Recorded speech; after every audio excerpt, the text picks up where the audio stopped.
Globalisation, वैश्वीकरण या globalisation वह प्रक्रिया है जिसमें व्यापार, सेवाओं या तकनीकों का पूरे संसार में वृद्धि, विकास और विस्तार किया जाता है। यह विभिन्न व्यापारों या व्यवसायों का पूरे संसार के विश्व बाजार में विस्तार करना है। इसके लिए वैश्विक बाजार में व्यवसायों के परस्पर समर्पक और आंतरिक आत्मनिर्भरता को भी बढ़ाना होगा। बेनिफिट्स ऑफ ग्लोबलाइजेशन, वे देश की अर्थव्यवस्था की दीर्घकालीन औसत विकास दर को बढ़ावा देने में मदद करते हैं। 1. संसाधनों की आवंटन क्षमता में सुधार, 2. श्रम उत्पादकता में वृद्धि और 3. पूंजी उत्पादन अनुपात में कमी। भूमंडलीकरण उत्पादन प्रणाली में अक्षमता को दूर करने का मार्ग प्रशस्त करता है।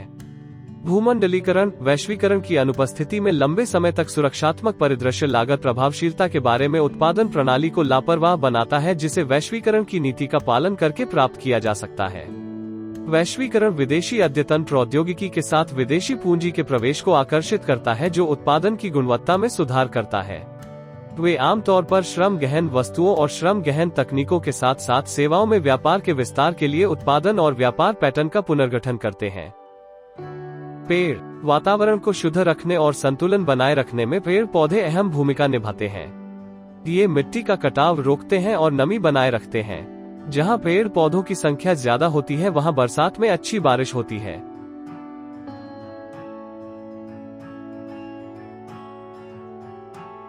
वृक्ष लगाने का पहला और सबसे महत्वपूर्ण लाभ यह है कि वे कार्बन डाइऑक्साइड और श्वास ऑक्सीजन का आदान प्रदान करते हैं। पर्यावरण में ऑक्सीजन की जरूरत सभी को ज्ञात है। पेड़ों न केवल कार्बन डाइऑक्साइड लेते हैं, बल्कि वातावरण से कई अन्य हानिकारक गैसों को भी अवशोषित करते हैं, जिससे वातावरण को ताजगी मिलती है। इन दिनों वाहनों और औद्योगिक फैक्ट्रियों से बहुत प्रदूषण निकल रहा है। अधिक से अधिक पेड़ लगाने से प्रदूषित हवा से छुटकारा पाने में मदद मिलेगी। पेड़ पर्यावरण को शांत रखते हैं। वे गर्मी के असर को कम करने में मदद करते हैं। उनसे प्राप्त ठंडक का असर ऐसा है कि यह आसपास के स्थानों में 50% तक एयर कंडीशनर की आवश्यकता को कम कर सकता है। नीम का पेड़ न केवल वातावरण को स्वच्छ करने और गर्मी के दिनों में गर्मी से राहत दिलाने के लिए जाना जाता है, बल्कि इसका हर हिस्सा किसी न किसी बीमारी के इलाज के लिए कारगर होता है। इतना ही नहीं, यह चेहरे की खूबसूरती को बढ़ाने के लिए भी जाना जाता है। आपको बता दें, नीम के पत्तों का आयुर्वेदिक दवाइयों के रूप में पिछले 4000 सालों से उपयोग किया जा रहा है। दवा के रूप में इसका उल्लेख धार्मिक ग्रंथों में भी मौजूद है। गांव में नीम को दवाखाना कहा जाता है, जो कई बीमारियों से निजात दिलाने में कारगर सिद्ध होता है। बेनिफिट्स ऑफ नीम, पथरी की समस्या में दे आराम, घाव को ठीक करने में कारगर, त्वचा रोग को दूर करता है, सौंदर्य प्रसाधन के तौर पर डायबिटीज की समस्या से दिलाता है निजात।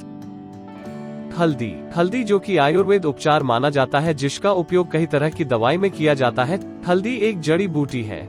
इसका इस्तेमाल मसालों के रूप में प्रमुखता से किया जाता है। हिंदू धर्म में पूजा में या कोई भी शुभ काम करते समय हल्दी का उपयोग किया जाता है। खाने के अलावा कई तरह की बीमारियों से बचाव में भी हल्दी का उपयोग होता है। इस समय पूरी दुनिया में हल्दी के गुणों पर रिसर्च चल रहे हैं और कई रिसर्च आयुर्वेद में बताए गुणों की पुष्टि करते हैं। बेनिफिट्स ऑफ हल्दी, जुकाम में हल्दी के फायदे। हल्दी की तासीर गर्म होने की वजह से जुकाम में इसका सेवन करना फायदेमंद रहता है। हल्दी के धुएं को रात के समय सूंघने से जुकाम जल्दी ठीक होता है। हल्दी सूंघने के कुछ देर बाद तक पानी नहीं पीना चाहिए। हल्दी के फायदे, खांसी से आराम। हल्दी को भूनकर चूर्ण बना लें। 1-2 ग्राम हल्दी चूर्ण के शहद या घी के साथ मिलाकर खाने से खांसी में आराम मिलता है। दाद खुजली में हल्दी के फायदे। अगर आपकी त्वचा पर कहीं दाद खुजली हो गई है, तो हल्दी के इस्तेमाल से आप इन समस्याओं को जल्दी ठीक कर सकते हैं। इसके लिए खुजली वाली जगह पर हल्दी का लेप या हल्दी के साथ नीम की पत्तियों का लेप लगाएं। चंदन का पेड़ हमें ठंडक और मनमोहन वाली खुशबू प्रदान करता है। तुलसी का पौधा हमें तुलसी के पत्तों का नियमित रूप से सेवन करने से हमारे शरीर को बीमार करने वाले जीवाणु से राहत मिलती है। यह सिर्फ एक पौधा नहीं, बल्कि जड़ी बूटी के रूप में भी इसका इस्तेमाल किया जाता है। माना जाता है कि घर में इस पौधे के होने से सकारात्मक ऊर्जा बनी रहती है। इस पौधे में विटामिन और खनिज भरपूर मात्रा में पाए जाते हैं। बेनिफिट्स ऑफ तुलसी। 1. सर्दी खांसी में इसका उपयोग सर्दी खांसी में आराम देने के लिए किया जाता है। अगर आपको जुकाम, सर्दी, खांसी हो गई है, तो तुलसी का काढ़ा बनाकर पीने से आराम मिलता है। तुलसी के साथ काली मिर्ची, लौंग और गुड़ मिलाकर काढ़ा तैयार किया जाता है। 2. मुंह की दुर्गंध। तुलसी के पत्तों को चबाने से मुंह की दुर्गंध को दूर किया जा सकता है। अगर सांसों में से बदबू आती है तो तुलसी खाने के फायदे इसमें होते हैं। तुलसी के पत्ते चबाना चाहिए, ऐसा करने पर दुर्गंध खत्म हो जाती है। 3. सिर की जूं लीक में। यदि सिर में जूं लीक हो गई है तो ऐसे में तुलसी का तेल बालों में लगाना चाहिए। इसकी पत्तियों से आप तेल बना सकते हैं या बाजार में भी आपको तुलसी का तेल मिल सकता है।